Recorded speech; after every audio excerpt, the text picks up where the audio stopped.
Double Acts by John Finnemore. This week, Celia Imrie as Dolorosa and Charles Edwards as Edmund in A Flock of Tigers. This is a first-class compartment of the 11:14 train from Paddington to Worcester. It is a six-seater compartment off a corridor, like they used to have in the old days. This is because it is, in fact, the old days. To be precise, one of the ones that happened in 1934. In one of the corner seats, Edmund Willard sits quietly congratulating himself, because the train has now pulled out, and it seems that he has, by a skillful combination of pipe smoke and glaring, succeeded in securing a compartment all to himself. Oh, hello? Excuse me? Sir, excuse me? Yes, madam? Oh, I do beg your pardon, sir. I hope I wasn't disturbing you. No, not at all. You weren't asleep or anything, I hope. No, merely lost in thought. Oh, good. Can I help you? Well, really, I only wanted to know, is this compartment occupied? Well, I am occupying it. Oh, yes, surely. But I mean to say, nobody else? No. Oh, good. But it is, I'm afraid, a smoking compartment. No need to be afraid of that. That's just the very thing I want it to be. But you don't smoke yourself, surely? Oh, don't I, though? Just you watch me and see. Why, you couldn't last all the way to Oxford without tobacco, I don't suppose? I could not, no, but then I am not a female. Well, I am, and I can't do it either, so I guess that makes two of us. Cannot fault your arithmetic. Where's my manners, though? I haven't introduced myself. Oh, well, never mind. I'm Dr. D.M.A. St. Vincent from Westport in the state of Maine. How do you do? How do you do? And you are? Most pleased to meet you. Now, don't be silly, Mr. Man. I meant, what's your name? And I believe you knew it. No, indeed, I did not. Forgive me. You see, I'm not in the habit of addressing strangers. Oh, yeah, I'll pick it up. Easy as winking. So, what's your name? Or am I just going to go on calling you Mr. Man? If it will negate that possibility, I will tell you my name is Willard. Willard? Well, isn't that a handsome name? I know 3 Willards, and they're all of them great fellows. I'm sure you'll make the 4th. Well, since we're being so friendly, my name is Dolorosa, and you're to call me by it. You misunderstand me, madam. Willard is my family name. Oh, I see. And there's me thinking you were being all pally. No, I was not. Well, then, what's your first name? Why do you ask? Why, so I can call you it. Now I've let my Dolorosa cat out of the bag, and what a great big ugly old cat it is at that. We can scarcely go back to Mr. This and Dr. That. I'm sure we could. And doubtless we won't be speaking much to each other in any case. I'm quite sure we will. Now, out with it, Mr. Man. I was christened Edmund. Well, there we are. Now we know each other, Edmund, or do you go by Eddie? I do not. Just as you please. I don't believe I know another Edmund. Isn't that curious? You'll be my first, and the pattern for all others, I'm sure. And what line are you in, Edmund?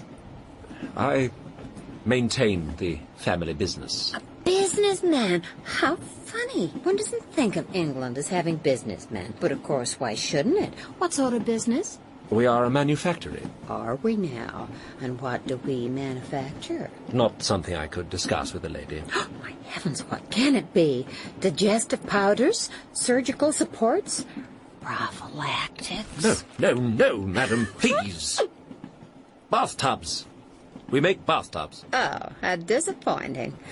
Now then, what's the good of a smoking compartment if it's never smoking? Would you care for a cigarette, Edmund? No, thank you. Are you sure? They're ambassadors. I don't believe you can get them over here. At least I can't seem to. Then I shan't deprive you of one. Well, now, I call that most gallant. I really do. But, you know, do try one. You mustn't worry about me. I shall be back on ship tomorrow, and they have all the American brands on board, or at least they did coming over, and I would assume it'll be the same on the return trip, wouldn't you? Or would you? I have no idea. I've never made the crossing, nor do I ever touch cigarettes. Oh, you're a cigar man. My daddy was a great cigar man. Well, they all are down south, of course. My daddy was from Jacksonville, though to hear him speak, you I never smoke a pipe. Oh, a pipe? I tried a pipe myself once. I suppose that'll surprise you. Barely. It was while I was at Vassar. There was a great vogue for pipes among the girls, but it never really took. I did it for the look of the thing, you understand, but not for the pleasure. But then I tried cigarettes, and oh, I never looked back. Madam, I fear you must forgive me. I am rather fatigued. Oh, I don't mind that. I'm a little that way myself, truth be told. You see, I have a paper to give tonight. I'm over here for a conference, you see, and finally comes the day when it's my turn to speak. And what should I do bright and early but bust these wretched gig lamps of mine? And of course I can't read without them. And would you believe, not an optician in Oxford could mend them? Really, would you believe it? I have no reason to doubt you. Not one. So all the way to London must I go. And even then, do you know how many stores I had to try? No. No, but really, do you know? No, I don't. Well, go ahead and guess. I'm sure I couldn't. Just try. You won't be able to. I don't want to. No, but really, guess. Guess. 2. 8 different stores, and they weren't in the least obliging about it either. The first was this long streak of a fellow with those awful whiskers. What are they, Don Dreary's, or are they what we call sideburns? In any case, well, he was awful. As I say, I am rather tired. Oh, forgive me. It's quite all right. Here's me rattling on. It's perfectly fine. On and on as if we were old buddies. Don't mention it. And I haven't even asked you what you've been doing. What? Go ahead and tell me. No, No, really. The floor is yours. What took you to London? Madam, I do not wish to be offensive. Oh, don't worry. I don't take the least offense. I never do. But I know you don't want to listen to me going on and on and on about opticians and whiskers and No. the gas. Well, then, seems to me that in that case, you'd better do the talking. So, what were you doing in London? Merely changing trains. I reside in Sussex. I'm travelling to Banbury. And now... Well, all right, then. That wasn't so hard, was it, Eddie? Edmund. And now, really, if you'll excuse me... So then, what takes you to Banbury?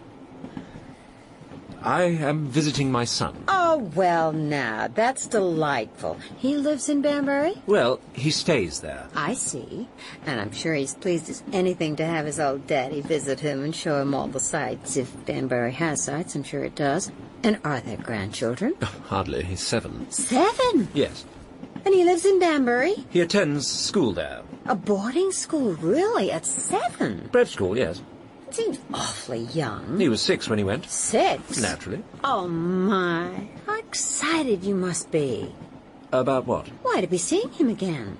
Oh, yes, of course. Always pleasant to see him. And what kind of merry hell are you two boys planning to raise in Banbury? I have a parcel of winter underwear to give him. I see. And when you've both calmed down from that? I've given it no thought. We'll converse, no doubt. I may take him for a walk. Buy him an ice? I could do. Do you think he would like one? He's a 7-year-old boy. Yes. Yes, I think he would like an ice. Very well, then.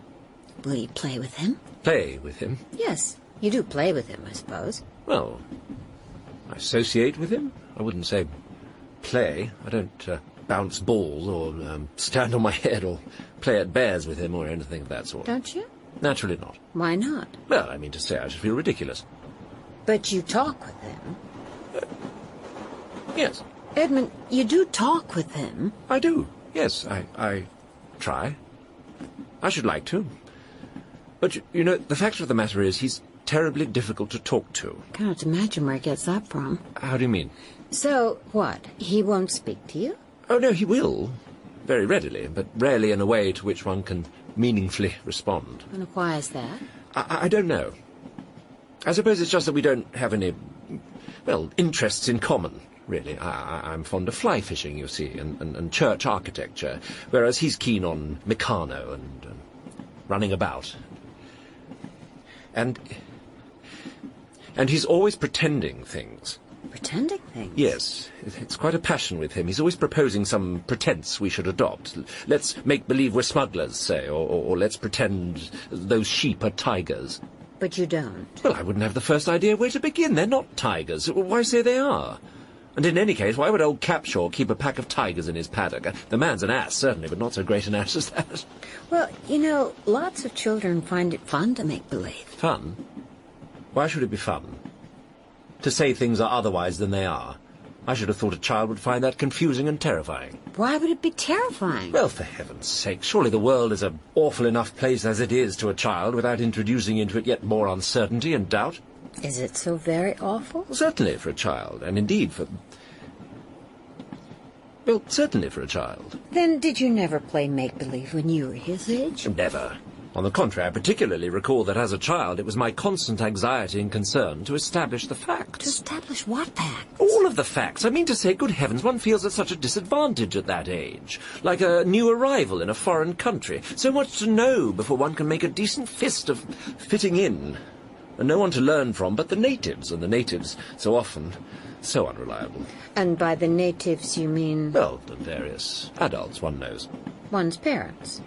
For instance. And you found them unreliable? Well, not in the essentials, you understand. I have no complaint to make, perfectly decent people. I simply mean that in this area of establishing, as it were, the rules of the game, it is unhelpful if one gathers from one's nursemaid, for instance, that a certain level of let's say, childish joviality is not only permitted, but even welcome. And then one's mother, say, gives one to understand that this is, in fact, far from what is required of one, and that other virtues are, in fact, paramount. Which virtues? Well, placidity, piety, and, to a certain extent, absence. And one's father? Worse still.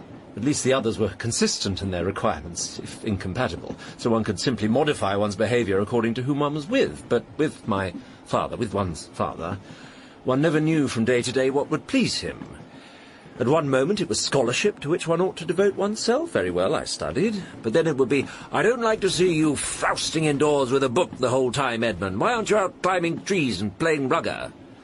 Well, naturally, one can hardly play rugger on one's own, but one would obediently climb a tree, but really to very little effect, either on my father's mood or my own.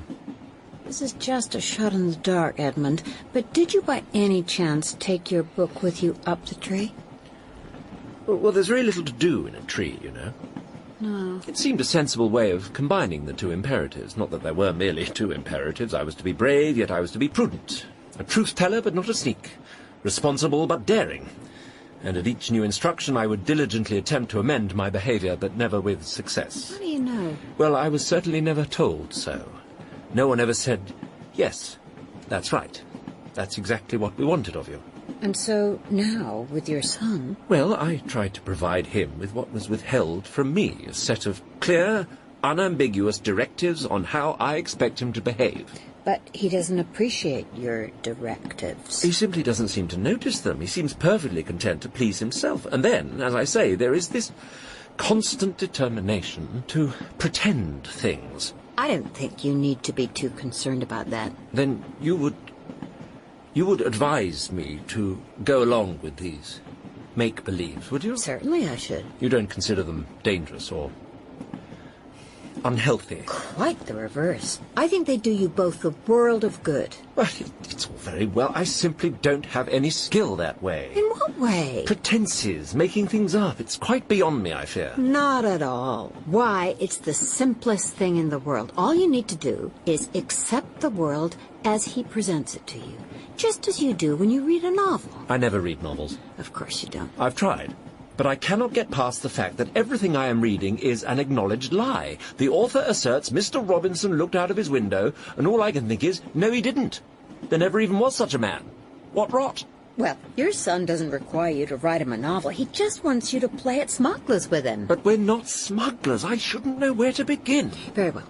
Let's start with something simpler. What was the other example he gave you? Let's pretend the sheep in that field are tigers. Very well. Let's try that now. Now? Why not? As practice. With you? With little old me. No, really, it's impossible. Why? Well, quite apart from anything else, there aren't any sheep. True enough. All right. Then I'll tell you what we'll do.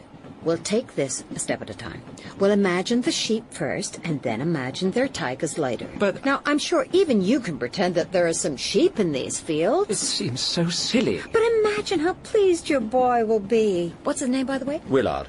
His first name? Oh, yes, of course, Anthony. Well, then, imagine how pleased Tony will be. Anthony. Anthony will be the next time he says, Daddy! Father. Father! Let's pretend. And you say, well, sure thing, kiddo. Let's have at it. I met the most dynamite gal on the train, and now I can pretend away with the best of them.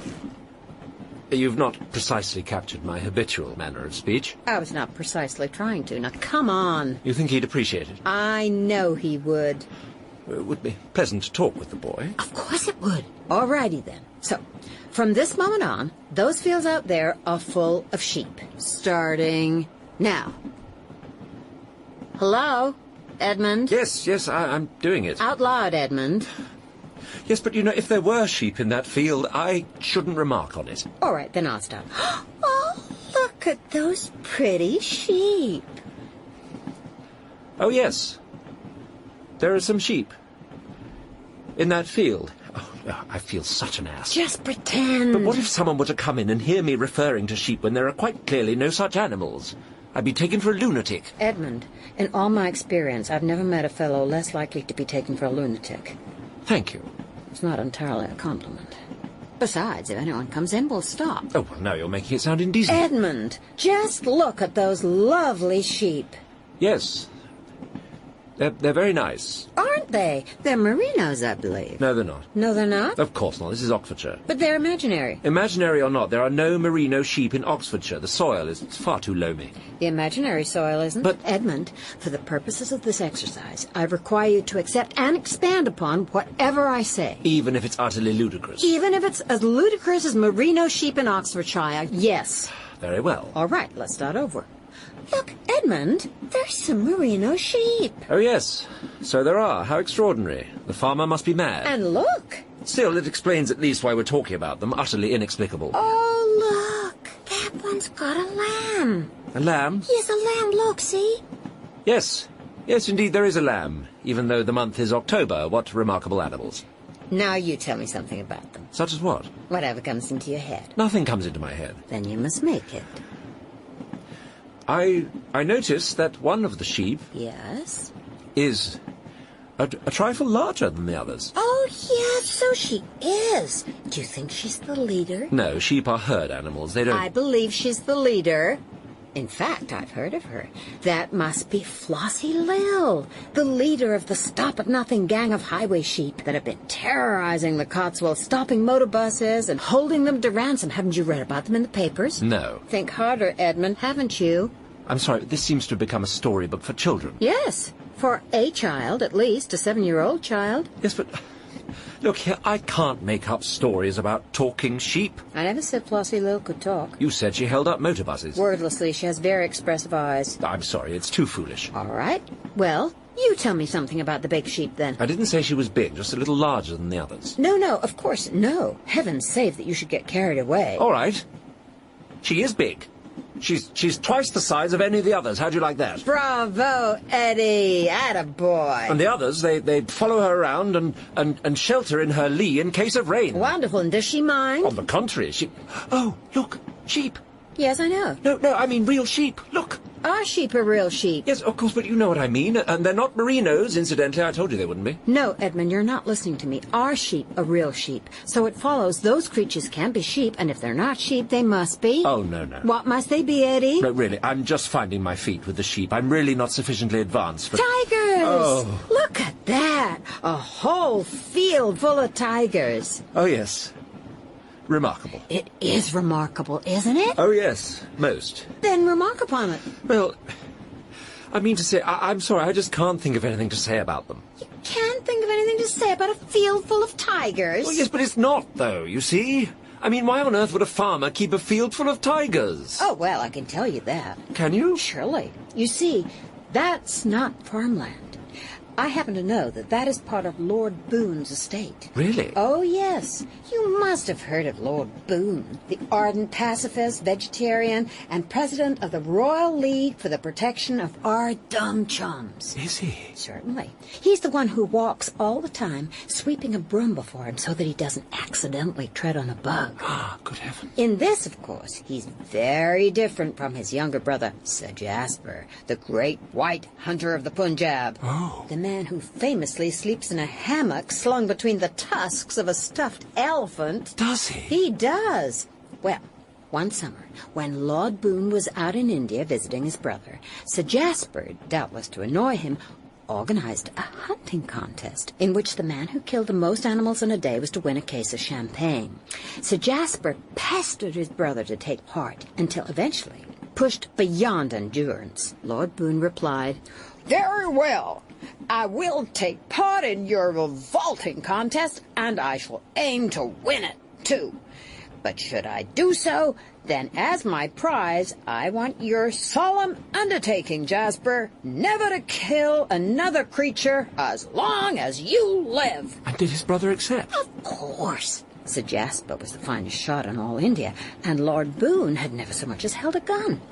The day of the contest arrived, and from before dawn, Sir Jasper and his party were out in the jungle blasting away at anything that moved. They shot tigers, water buffalo, baboons, lions. In India? Certainly, there'd been an escape from a nearby zoo. Oh, I see. And all the time, Lord Boone simply sat alone on the veranda in his bungalow, in his jodhpurs, drinking a chukka and playing with a tame punker. I don't think... And that evening, when all the guests met up for the reckoning, it was determined that Sir Jasper had won, with a bag of 97 beasts, and Lord B, of course, had shot none at all. Oh, no. But then, you see, at 1 minute to midnight, Lord Boone withdrew something from the inside pocket of his jacket. Good heavens. What? Something that changed everything. What was it?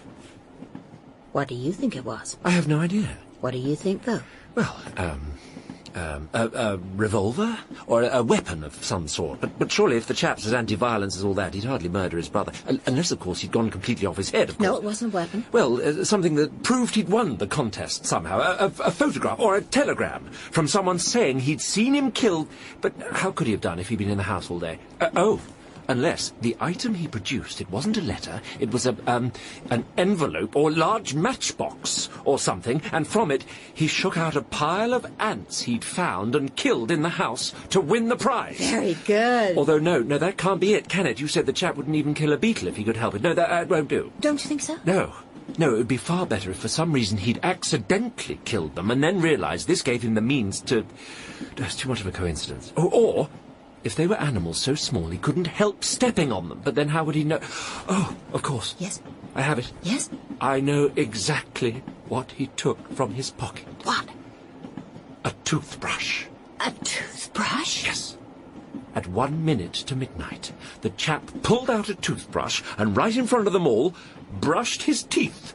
And so he killed all of the, what-you-call-ems, they say live on one's teeth and do all the damage. I don't know how many there are, but it must be a lot more than 97. A lot more. And of course the other chaps didn't have enough time to nip off and brush theirs, so our chap won. He did indeed. That's exactly what happened. And from that day to this, his brother, being a man of his word, has never killed another beast. But he hasn't given up hunting. He still tracks tigers to their lairs, but then, rather than shooting them, he captures them alive, and, in the spirit of playful revenge, he has them shipped over to England and delivered to Lord Boone with his compliments. And that is why Lord B's ancestral estate now contains a field full of tigers. Oh, I see. Good heavens, what a remarkable story. Thank you. Is it true? It's as true as those tigers are standing there. Yes, I mean, obviously not about those particular tigers. Sheep. Tigers. But presumably there was some parallel case of which you knew. Nope. I made it all up. Really? Good heavens. Yes. Apart from the bit you made up, of course. What? Oh, no. That's entirely different. I was merely solving the puzzle you set. What difference does that make? All the difference in the world. You made up the story. I simply managed to deduce the ending you had already invented. Edmund, at the moment I asked you, I had absolutely no idea what he had in his jacket pocket. You must have done. No, not the least idea in the world, I assure you. You must have done. No. Had I continued, I dare say I'd have come up with something more along the lines of the matchbox full of ants, used fly paper perhaps, but the toothbrush is far better. Good Lord. So, you see, for a man capable of imagining the great issues that hung upon Lord Boone's toothbrush, imagining tigers with Anthony, why, it'll be child's play. I suppose so. In every sense. But what if I get it wrong? That's the wonderful thing, you see. Because none of it is true, you can't possibly get it wrong. Can't I? Not even if you try, and nor can Anthony. Toothbrush or used fly paper, merinos or tigers, whatever the two of you tell each other is the case, that's the case. So, for instance, that field full of tigers, what are they up to now? Oh, lying around, sleeping. Some of them, that is to say, but others are running. So they are. I think they're trying to keep up with the train. Well, they could hardly... Yes, I think they are. Do you think they'll manage it? Well, I suspect the one in the motor car may. Oh, yes! Look at her go! And look at those two tigers over there. They're fencing. Oh, yes. See how they... I'm sorry, did you mean in the sense of sword fighting or erecting fences? You tell me. Oh, well, perhaps sword. No, wait. A tiger putting out fencing, it's also diverting. I think one of them is trying desperately to claim territory by building a fence. Yes, and the other is trying to stop him. With a sword. Yes, as the others cheer them on as they... Yes? Climb trees. Yes, and? Play rugger. Oh, yes! Look, that one's just scored a goal. A try. No, you're right. You're quite right. A goal. And my word, what a very useful fly half they have. What's a fly half? Oh, that little tiger waiting outside the scrum. What's a scrum? The large group of tigers with their heads interlocked. Oh, yes, I was wondering what that was. And look, over there. Just to let you know, Edmund, our time is nearly up. What? No, why? I'm just beginning to get the hang of it. Indeed you are. But look, we're slowing up for Oxford. This is my stop. Oh, yes. Yes, of course. Well, look here. I really cannot thank you enough. This has been extraordinary. Quite extraordinary. My pleasure. I'm glad. I mean, did you also enjoy... That is, was I... no. You did very well, Edmund. That was exactly what I wanted of you. Oh, thank you. But look here, I hope we can meet again. You must come to dinner. I don't think so, Edmund. I return to the States tomorrow. Tonight, then? Tonight I'm reading my paper to the conference. Well, I'll come along and hear it. You won't like it. I might. You won't. What is it concerned? Psychoanalysis. Oh, dear. Told you so. Is that like psychiatry? Even worse. Worse? I'm afraid so. It's helping people with their problems by encouraging them to talk about them. Oh, good God. Exactly. And what is the burden of your paper? You're really interested? Of course. Well, it's my own pet theory, you see. My colleagues have no time for it, but tonight I hope to present them with so many cases from the field they can no longer deny it. You see, the received wisdom is that psychoanalysis is impossible without the full cooperation and consent of the subject, but it is my contention that there are instances, with dangerous prisoners, say, or even a figure such as Signor Mussolini, where it may not only be possible but greatly beneficial to apply psychoanalytic techniques without the subject's knowledge, and indeed even in the teeth of their hostility. You mean you think you can tinker with a chap's head without him even knowing what you're up to? In a nutshell. What nonsense. Perhaps you're right. A Flock of Tigers by John Finnemore starred Charles Edwards as Edmund and Celia Imrie as Dolorosa. It was produced by David Tyler and was a Pozzitive production for the BBC. Double Acts by John Finnemore. This week, Alison Steadman as Adele and Isy Suttie as Kerry in Wysinnwyg. This is the manager's office at the Sales Support Department of Willard and Son Bath Suppliers. Adele Paley is sitting at her computer, which has many windows and tabs open. In the topmost one, she is attempting to use fans and rockets to keep a cartoon hamster flying through the air. Oh, yeah. Damn. What? Hello, Miss Paley? I said what? Hi, I'm Kerry. No. No? Means nothing. Oh, sorry. Miss Wall told me to come to you. I'm a new S2. Oh, are you now? And I suppose I'm supposed to be grateful, am I? I don't know. Because Delia Wall finally deigns to send me a second S2 3 months after the last one quit, and while Todd's still got 4. What do you want me to do? A little dance? No. I mean, is that fair? I don't know. Well, does it sound fair? No? No, it does not. 3 months with only one S2, and on top of that, Noel's about the most useless S1 in the whole company. How am I supposed to run a department? I mean, seriously, though, how much longer am I supposed to try and run a department without a new S2? Not any longer, I don't think. What do you mean?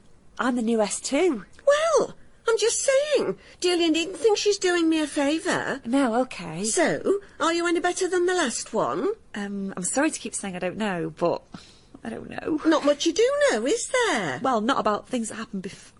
I mean, no. No. Right, well, what's your name? You do know that at least, do you? Yes, Kerry. Hi. Kerry? Yep. Kerry or Kelly? Kerry. Kerry? Kerry. We had a Kelly once before. She was rubbish. Oh, I'm sorry. I hope you're better than her. Well, at least I'm a Kerry, not a Kelly. What difference does that make? No, I mean, you're right, no difference. Of course not. So, I'm Adele. I'm your boss. Well, strictly speaking, I'm your boss's boss. Useless Noel's your boss. He's useless, though, so mainly, you be listening to me. Right. So listen, OK? Here's what you have to know about me. Number one, the thing about me is, I'm Wysinnwyg. Oh, right, OK. Do you know what that means, Wysinnwyg? Yes. It's actually an acronym. Do you know what an acronym is? Yes, I think so. No, you don't. You're thinking of anagrams. An acronym is when the individual letters actually spell something out. And do you know what Wysinnwyg stands for? What you see is what you get, and that's like me. That's what I'm like. Oh, I see. What you see, OK, which is this. That's what you get. Nothing more, nothing less. Definitely nothing less. Probably more, actually. Something more, nothing less. OK. OK. Number two, I don't suffer fools gladly, or at all. Number three, I don't play games. When I do play games, I win them, and I'm always red. Always red? When I play games, I'm always red. If it's colours. Or, if it's Monopoly, I'm always the racing car. But that probably won't come up. The main thing is, like I say, I'm a Wysinnwyg. Got it. Right, OK then. Off you go. Get started. Right. So, what are you waiting for? I don't know where to go or what my job is. Right, Kelly, let me tell you something, hun, OK? I like self-starters. Do you get me? People who start themselves. Are you a self-starter? I'd like to be, but I really literally don't know what to do or who anyone is. Right, OK. I'll handhold you through this one, OK? But don't rely on this every time you get stuck, OK? OK. OK. So, we sell baths. You knew that much, yeah? Yes. Yeah, OK. There's Delia Wall, you've met her, she runs the branch. Then under Delia, there's Todd and there's me. Todd manages sales downstairs, and up here, we're called sales support. But basically, we do everything. Accounts, collating the leads, you name it. So, there's me, I'm the boss, I'm in charge, so I'm the leader. Then below me, there's useless Noel, who's useless, and then there's Mina, and now you. Right. And what do I do? I don't know. I'm the boss. I do big picture stuff. You wouldn't ask Napoleon what all the, individual soldiers do, would you? No, I wouldn't, sorry. Ask useless Noel what you're supposed to do. You should have gone to him straight away anyway. He's the lanky one by the printers with the ears. Sorry. But basically, it'll basically be, typing stuff and taking slips to requisitions and, and getting me coffee. Oh, right. What? Has anyone said you shouldn't get me coffee? No. Not Delia, or no one? No. Right then. So it's part of your job to get me coffee when I want it. OK, fine. And Noel as well? No, just me. OK. But if you want some, I suppose I could always just... OK, can I just say something, Kelly? Kerry. Whatever. You're not here to make friends, OK? No. You're here to do a job of work. Yeah, of course, I understand, but... But what? I can make friends, can't I? No, this is what I'm saying. You're not here to make friends. You've got enough friends already. Yes, well, the thing is, actually, I haven't. I've only just moved here. I don't really know anyone. Look, what I'm saying is, I'm not going to be your friend, OK? No, I'd got that. Good, OK. Go and get me a coffee then. Milk, no sugar. I'm sweet enough already. Are you? What? Yes. Nothing. Right. Oh, and on your way back, OK, go down to requisitions and ask them for a long wait, OK? A long wait? Yeah, just ask them to give you a long wait, OK? They'll know what it means. Yeah, so do I. Well, I'll see you when you've had it, got it. When you've got it. OK, I'm happy to, but just checking, you sure you want me to? Of course I'm sure, just do it, OK? It's just, I'll have your coffee with me, so, if for any reason it took them a while to find it, it might get a bit cold. Oh, yeah, OK. Fine. Just bring me my coffee. A week later.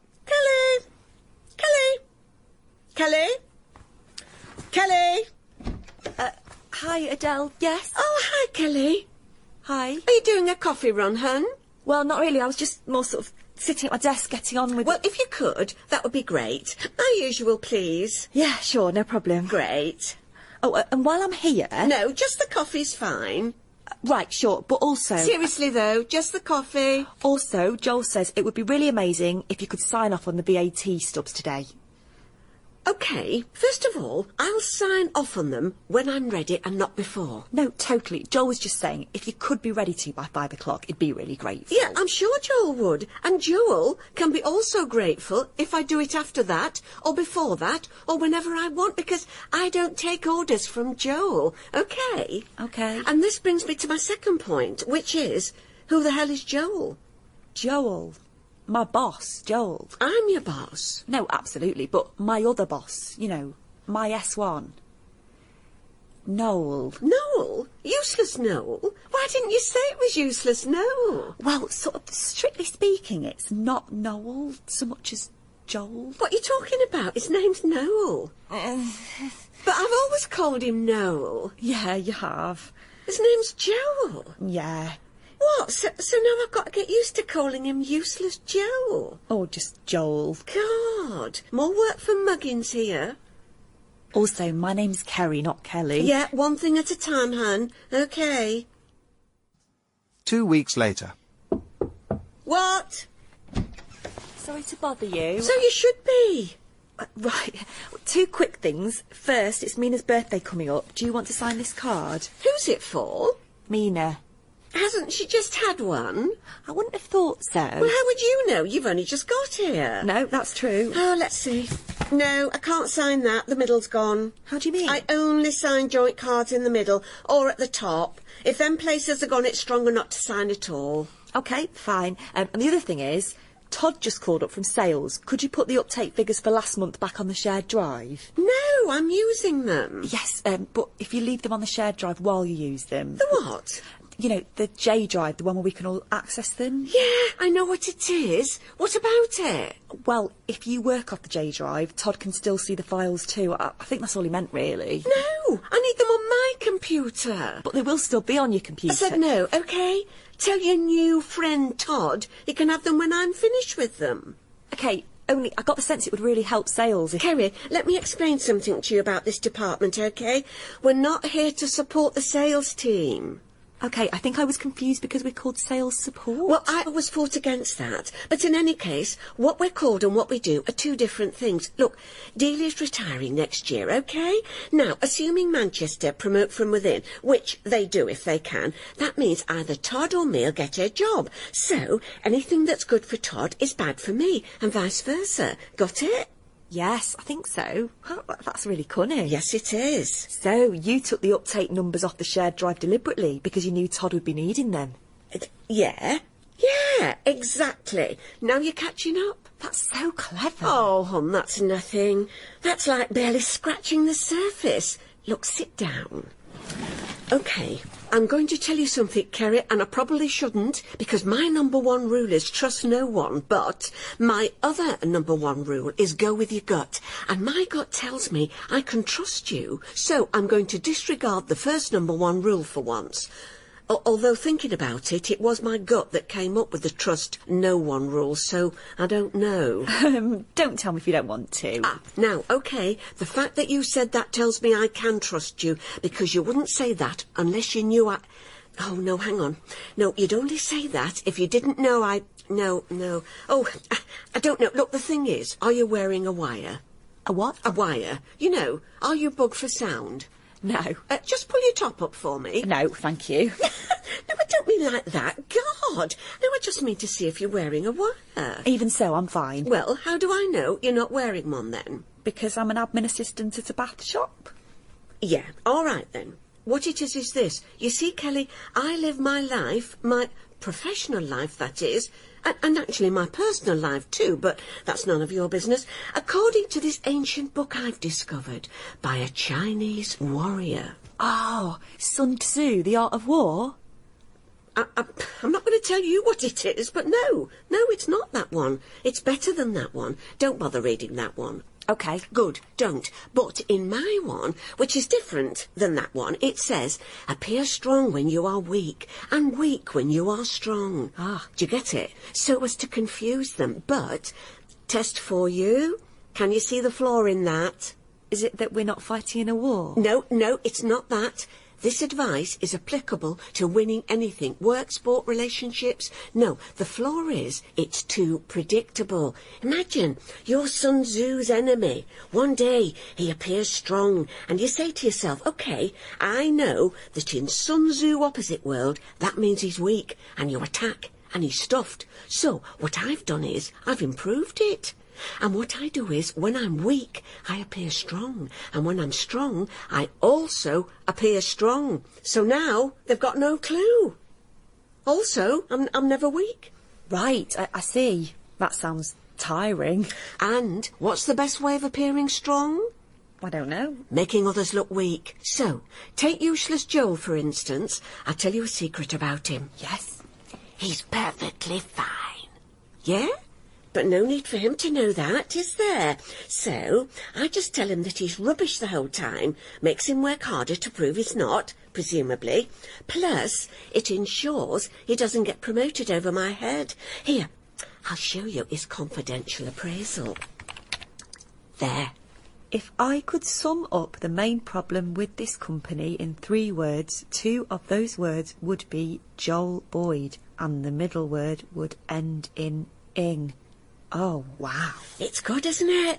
I update it every time I'm in a bad mood. Here, look at this in strengths. Joel's sole strength is that he is the only one in the office tall enough to reach the reset button on the smoke alarm, and that's literally it. There's loads more. Wow. Can I see my appraisal? No. The next morning. Adele, hi. Kerry, what are you doing in my office? I wanted to catch you as soon as you got in. Oh, my God! What's happened in here? Yeah, that's the thing. What's that all over the wall? It's a resignation letter. A what? Well, you can't really read it now, but... But what is it, though? What is it? Mustard. Mustard? Yeah, you know, those big squeezy bottles in the canteen. We think he tried to write a resignation letter with one of those, but it didn't really work, so we just sort of squirted it about. Who did? Joel. Useless Joel? Yeah. Where is he? Send him in here. We don't know, he left. Adele, you know that file you were showing me yesterday? Joel's appraisal. When you closed it, did you hit save or save as? What? I don't know. They're the same anyway. They're not completely the same, actually. Only that file is now on the shared drive, you see. Oh, God! Do you think Joel's read it? Well, looking around, I think he might have done, yes. Oh. Adele, do you tend to park in the same place in the mornings? Oh, yeah, of course. I've got my own parking space. I had to fight Todd for that. And does Joel know where it is? Of course he does, and it... Oh, my God! Oh, my Audi! My Audi!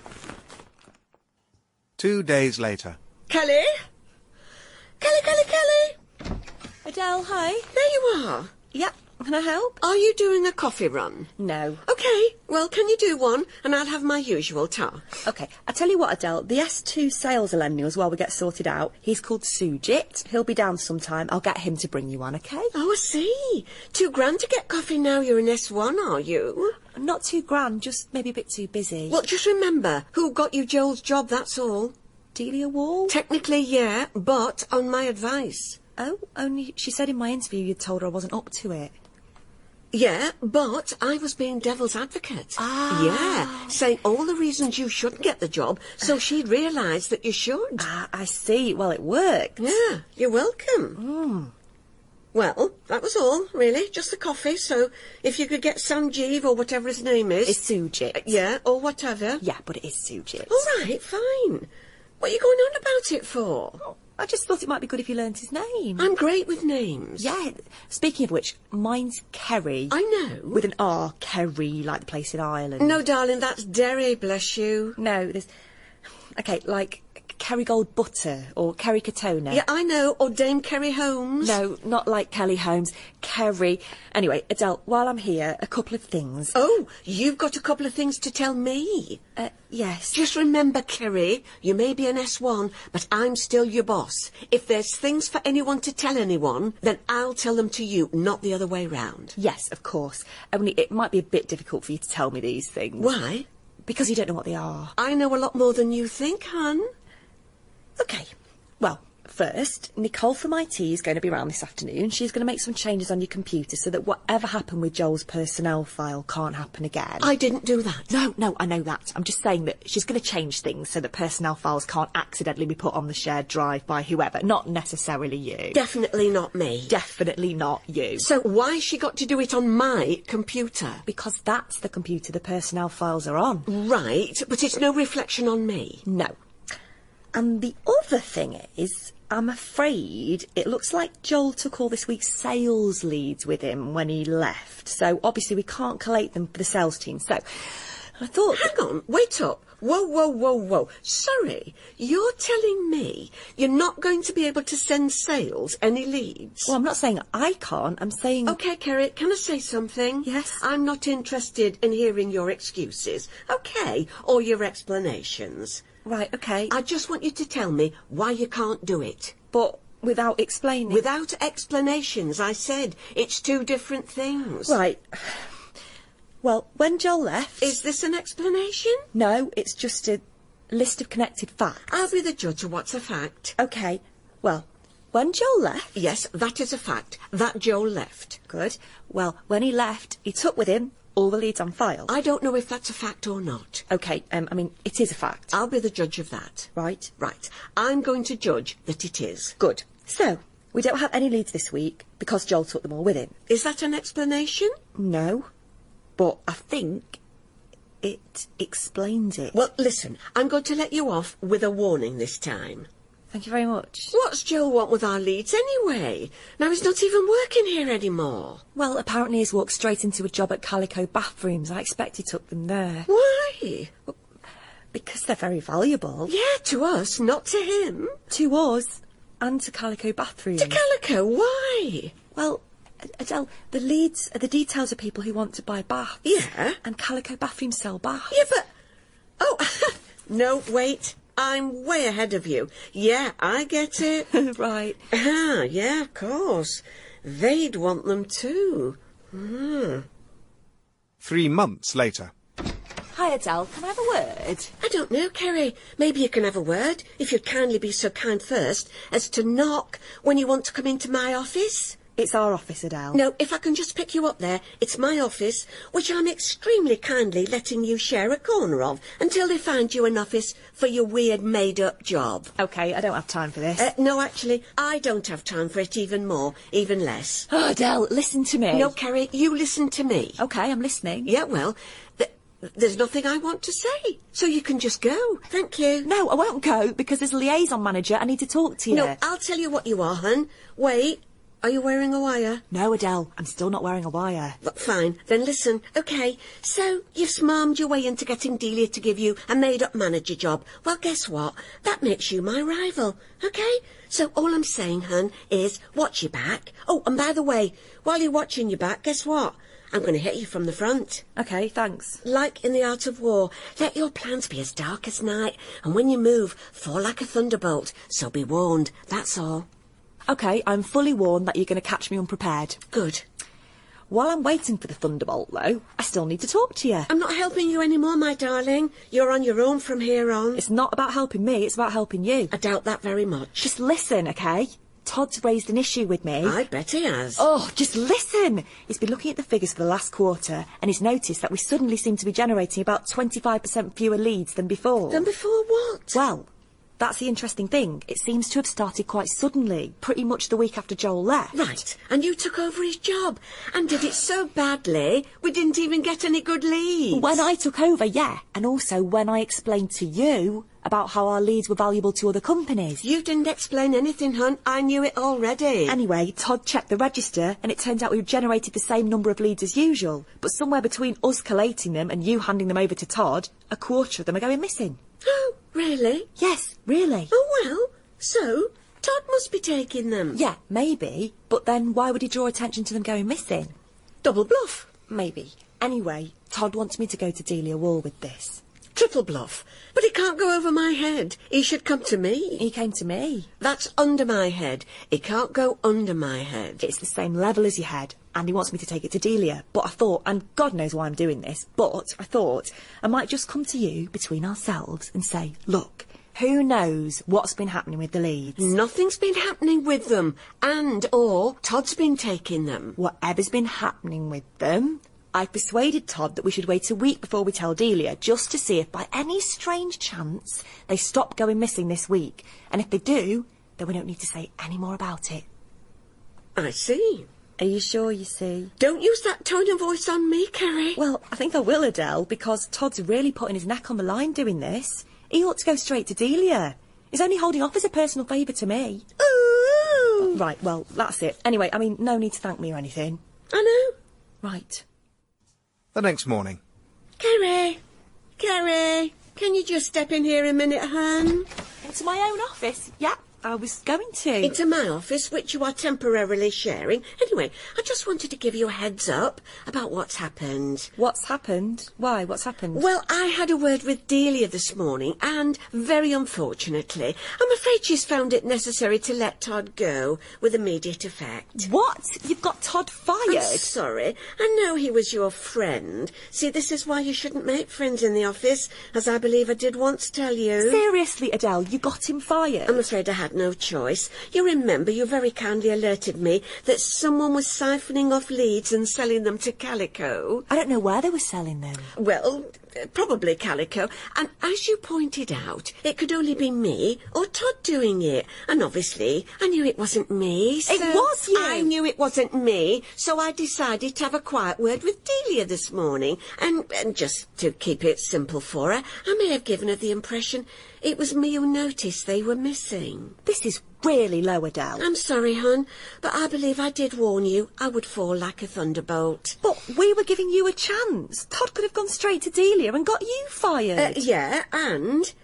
are you wearing a wire? No, I'm not wearing a sodding wire. Well then, he showed weakness, didn't he? And I thought, well, if I've got to stop selling Calico the leads, I can either do it because Kerry and Todd tell me to, and let them hold it over my head ever after, or I can spike their guns and get rid of my biggest rival at the same time. Rather neat, isn't it? Wow, Adele, I knew you were mean. I just never thought... And in case you're wondering what happens if he appeals for wrongful dismissal, I do believe he was careless enough to leave printouts of 6 of the missing leads in his desk. What? What do you mean, in his desk? Yeah, locked in the bottom drawer, where security found them when I asked them to search it, so I'm afraid... Oh, for God's sake, Adele. That rather clinches things for poor old Todd, and... No, it doesn't, you idiot. Hey. Why on earth would he need to print out the leads? Why would he do that? Well, who can predict what crazy things criminals are going to do? Well, evidently you can, because you knew to have his desk searched. You don't think that looks a bit suspicious? And you realise they'll be able to tell from the printer logs when they were printed out. Oh, God, I bet you used your own printer card, didn't you? Of course you did. Honestly, Adele, I might have known you'd stuff it up. All I needed you to do was tell Delia. You didn't need to go planting fake clues like you're in a Poirot. But I did have to. Or he'd have just said I took the leads and that he told you. No, he wouldn't. He doesn't even know they've been going missing. But you said he told you. Of course I said that. I needed to make you act. Then who did tell you? No one told me. No one needed to tell me. I'm the one who gave you the idea in the first place. You didn't. Of course I did. And my God, you were slow on the uptake. It was like explaining cricket to a dog. But why? Why do you think? Get you to take them. Get Todd fired for it. 2 for the price of 1. But you had to go the extra stupid mile. OK, look, does Todd know his desk was searched? No, not yet. OK, we might be all right. I can probably talk Delia into not mentioning it when she talks to Manchester. But listen, do not tell anyone else, OK? Hey, whoa, I don't take orders from you. Oh, Adele, yes you do. From now on. Or else I tell Delia who really stole the leads. That's just your word against mine. Why would she believe you? Firstly, because she likes me. I'm her friend. Whereas you didn't come here to make friends, did you? And you've been really successful at that. Well done. And secondly, because I play her the tapes. Tapes? What tapes? Well, thing is, Adele, I've been wearing a wire. What? Yeah. But I asked you if you were wearing a wire. You know, it's not really enough just to ask. You sort of have to check. But you wouldn't pull your top up. No. And in any case, when I say wearing a wire, what I mean is turning on the voice recorder on my phone whenever I came into your office. Why? In case you said anything I could use against you later, which you did almost constantly. Are you telling me? All this time you've been scheming to get my job? Your job? God, no, I want you exactly where you are. You're very useful. No, I want Delia's job. But I want Delia's job. Well, you were never going to get it, and you're certainly not now. But Todd would have done. That's why I needed you to take him out. Well, maybe I'll just go to Delia and tell her what you've done. OK, sure. What have I done exactly? What? Well, all this...